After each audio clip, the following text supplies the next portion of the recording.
জুলাই গণঅভ্যুত্থানে নিহতের পরিবারের সদস্য ও আহতদের জন্য সরকারি চাকরিতে কোনো কোটা রাখা হবে না বলে জানিয়েছেন মুক্তিযুদ্ধ বিষয়ক উপদেষ্টা ফারুক আজম।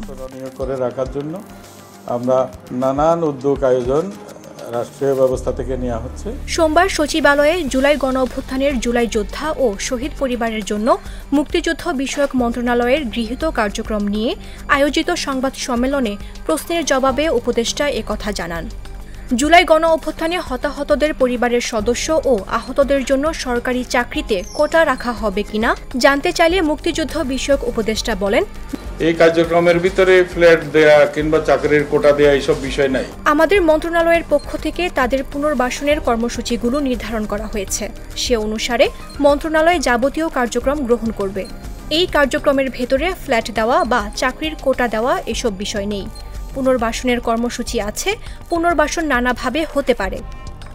তাদের প্রশিক্ষণ দিয়ে যার যার যোগ্যতা অনুযায়ী তিনি যেভাবে পুনর্বাসিত হতে চান বা আত্মকর্মসংস্থানের জন্য যদি হাঁস মুরগি বা পশু পালন করেন, যেভাবে তিনি তার জীবিকা সংস্থান করতে চাইবেন, সরকারের পক্ষ থেকে সে ধরনের ব্যবস্থা গ্রহণ করা হবে।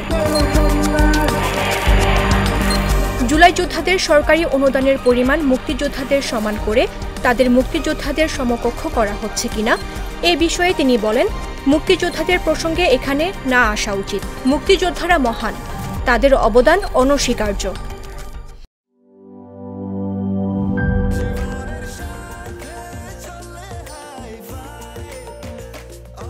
স্বাস্থ্যকর অল টাইম, সব সময় অল টাইম হেলদি লাইফ।